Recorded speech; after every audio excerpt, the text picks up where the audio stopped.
अगर आपका बच्चा खांसते-खांसते परेशान हो गया है, बलगम वाली खांसी है, कफ आ रहा है गले तक, कुछ अटक रहा है गले में, छाती में बलगम जमा हुआ है, तो मेरी बात को ध्यान से सुनें। सर्दियों का टाइम है, ये चीज़ बच्चों में बहुत ज़्यादा देखी जा रही है।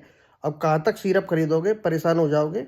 घर में ढेर सारे ब्रांड रख लोगे ला-ला के, कोई फ़ायदा नहीं है, पैसा व्यर्थ जाएगा।